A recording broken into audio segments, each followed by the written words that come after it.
aujourd'hui, je ne vous présente pas une recette, je voulais parler avec vous de tout ce qui est zéro déchet, anti-gaspi, en particulier dans la cuisine.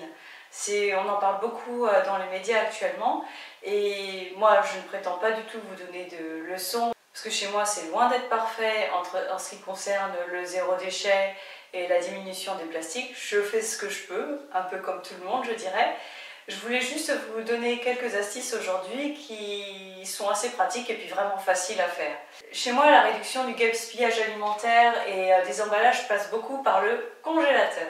Voilà, je vais faire le tour avec vous des petites choses que je mets dans mon congélateur plutôt que de les jeter et qui peuvent ensuite être réutilisées. Alors, je récupère souvent les boîtes à glace quand j'en ai et puis voilà, je stocke ça dans le plastique. Ici, on a du gingembre infusé surgelé. J'avais mis dans des petits moules en silicone pour que ce soit en petits granules et facilement portionnable. C'est ce que j'ai récupéré lorsque j'ai fait les petits gingembres sucrés au vinaigre comme on a dans les restaurants japonais. Parce qu'on fait infuser le gingembre dans l'eau et donc j'ai récupéré cette eau. Et ces petites pastilles, je les mets dans mes tisanes et c'est très bon. Ici on a les agrumes.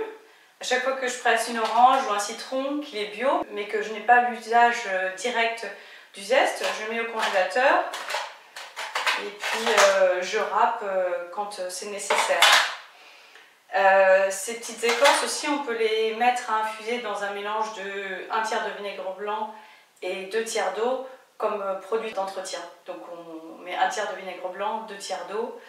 On met plein d'écorces d'agrumes dedans, on laisse macérer à température ambiante 3 semaines et après on a un mélange, un produit d'entretien qui sent bon le citron ou les agrumes. Sachez aussi, ça m'est déjà arrivé, donc vous voyez le citron il est entier, mais en fait je n'ai pas utilisé le jus. On peut faire décongeler, utiliser le jus, je l'ai déjà fait, puis ça fonctionne très bien aussi. J'ai des herbes, alors en dessous il y a pas mal de feuilles de céleri branches. On peut les mettre dans tout ce qui est bouillon, etc. Et puis en fait, une fois qu'elles sont surgelées, si on les frotte comme ça, elles se réduisent en miettes, ce qui fait qu'on peut parsemer sur des salades ou n'importe quoi. Ici, encore des petites bricoles. C'est de la poudre de peau de poivron rouge. J'ai trouvé ça dans un livre sur le zéro déchet.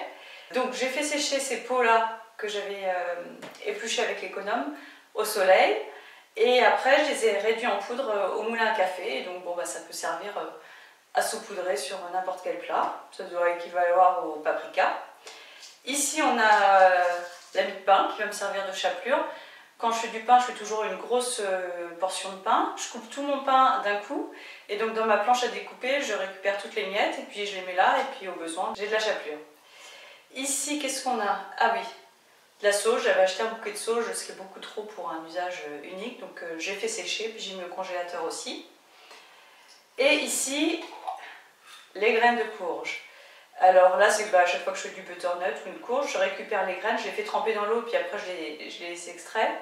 Je les fais sécher, ensuite je mets au congélateur, parce qu'il m'est déjà arrivé de les faire laisser dans une boîte à température ambiante, et il devait rester un tout petit peu d'humidité, donc ça avait moisi. Donc au congélateur, je suis sûre que ça se conserve bien. Et lorsque j'ai une bonne quantité, je mélange avec un peu d'huile, un peu d'épices, je mets au four et puis ça fait un bon petit apéritif comme des cacahuètes. Voilà. Et enfin, les moules à muffins sont grands amis en matière d'anti-gaspi. Quand j'ai des restes qui sont depuis quelques jours dans le frigo et que j'ai pas l'intention de les manger rapidement, je les mets à congeler dans des moules à muffins, comme ça après c'est portionnable facilement, je remettrai dans une boîte plus tard. Là j'ai des restes de flageolets, là un mix carottes-courgettes et puis au milieu du bouillon. Voilà. Et puis après, au besoin, je sors, je mélange dans des soupes, des purées, etc. Dans le congélateur, vous pouvez aussi congeler le fromage râpé. Quand vous avez juste besoin limité de fromage râpé, vous mettez le reste au congélateur, comme ça vous pouvez le réutiliser bien plus tard. Le verre des poireaux pour la soupe aussi. Voilà pour mes astuces pratiques pour le congélateur. Ah oui, et j'oubliais, les épluchures de pommes aussi par exemple, vous pouvez les mettre au congélateur et une fois que vous avez une bonne quantité, vous pouvez faire du vinaigre, comme dans cette recette que vous voyez en cliquant dans le i en haut à droite de l'écran. N'hésitez pas à partager vos astuces anti-gaspi avec moi en mettant un commentaire en dessous. Et puis si vous n'êtes pas abonné à ma chaîne, n'oubliez pas de vous inscrire, soit en cliquant sur le nounours ou sur le bouton inscription, puis de cliquer sur la cloche pour être sûr d'être tenu au courant de mes nouvelles vidéos. À bientôt!